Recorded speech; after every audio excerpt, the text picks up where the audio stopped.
Hey everybody, welcome back to Video Game So tearing out a fun, exciting, and absolutely unexpected video for you guys this evening because we're going to be talking about Cosam the Great's recreation project of the Super Nintendo CD. I'm sure a lot of you know what that is, but if you're not familiar, Nintendo and PlayStation teamed up back in the day to make a CD add-on for the Super Nintendo. That project was canceled, it was moved over to Philips and canceled again, and Sony, being pissed off that they spent all that time, decided to make the original PlayStation, and the rest is absolute history. And one of these prototypes did exist and still does.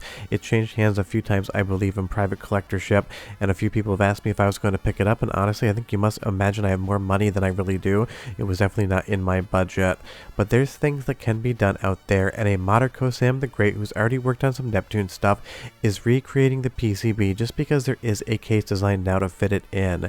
And while this is an incomplete Super Nintendo and there's no promise this will ever actually get finished, it is a very good bit of forward progress, and maybe one day you'll be able to play a recreation Super Nintendo CD, because what you see in Cosam the Great's photo here is the prototype board. You'll see that we do have the wires out running into a SCART connector for RGB, and some of the Super Nintendo chips actually on board this recreation PCB.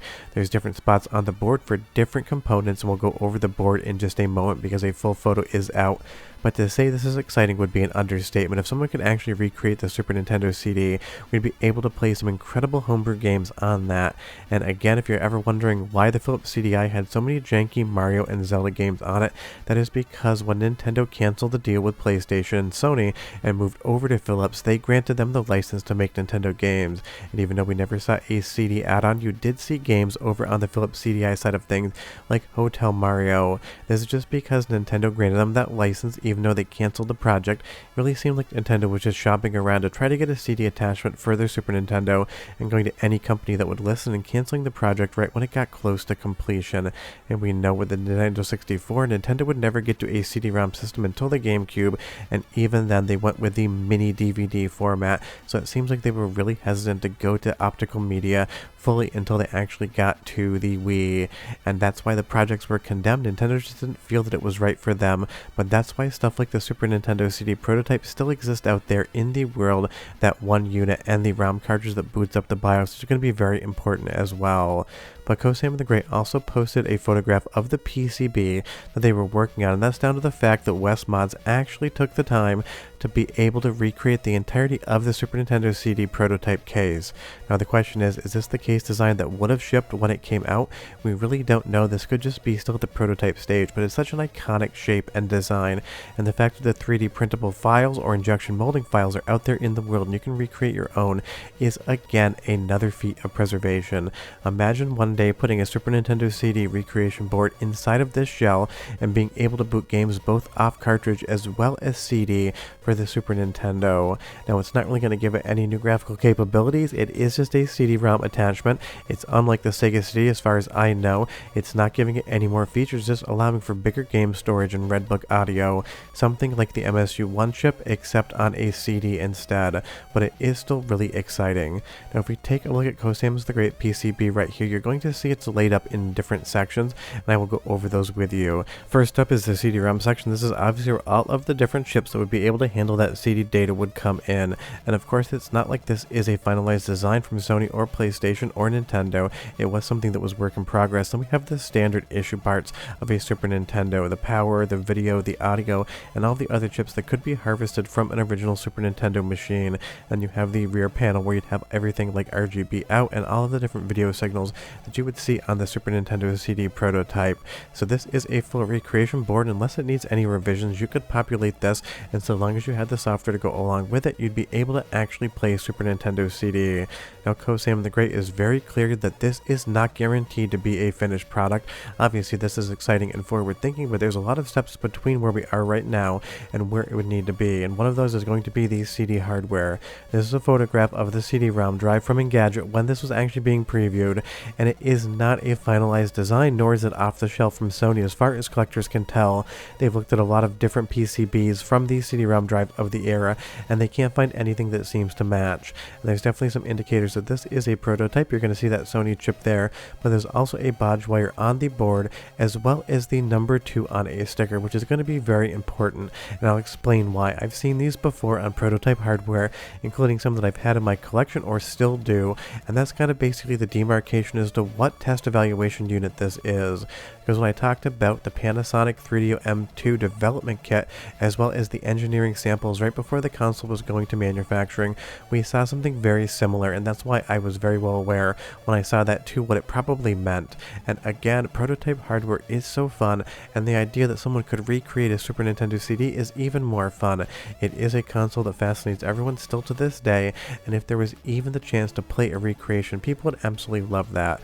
And if we take a look on the bottom of this board right here, you're going to see ES4 Dev Unit number 3. So this is an engineering sample, the 4th that they actually tried to make, and this is number 3 of that 4th revision. Then you get different data, but it's really that number 3 that intrigues me on this unit, and that photograph of the Super Nintendo CD-ROM unit as well.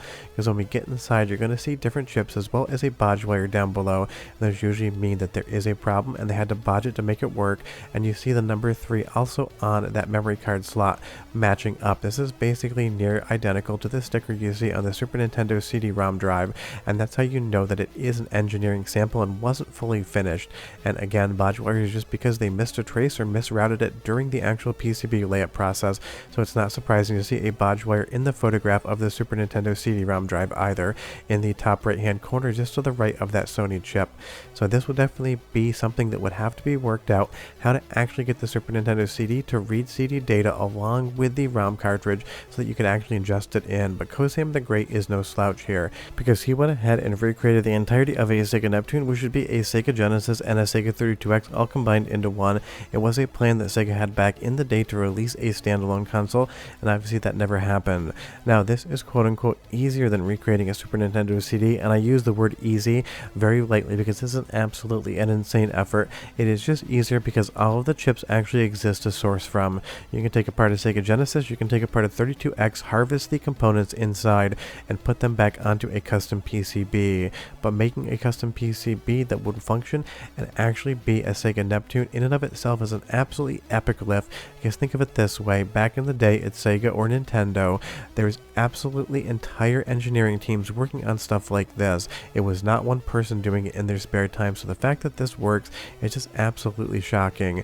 And the best part is the Super Disc boot ROM has been found and it has been dumped, so the software you would have to actually boot up a Super Nintendo CD, or at least the CD component of it, is out on the internet, and that is absolutely incredible because that means a recreation like this would work.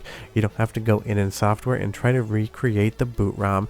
It exists, and technically it does emulate, even though there's really nothing made for it, which gets into the second part of this actual recreation project. There is one and only game that will boot off a CD-ROM drive for the Super Nintendo CD, and that is Super Boss Gaiden. There is just basically a Super Famicom or Super Nintendo version of it as well. You could make a recreation of the Super Nintendo CD, but then it is up to developers to actually go ahead and do something with it.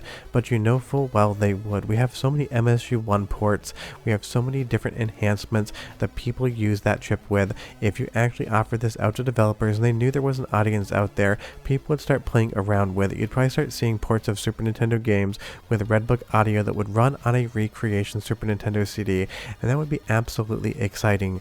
Honestly, this is the type of project it may never get finished. This is a very forward-thinking video, but it's a really fun way to start off 2025 because you know I love developments like this, and I love talking about hardware that never actually saw the light of day, like Super Nintendo CD or the 3DO M2.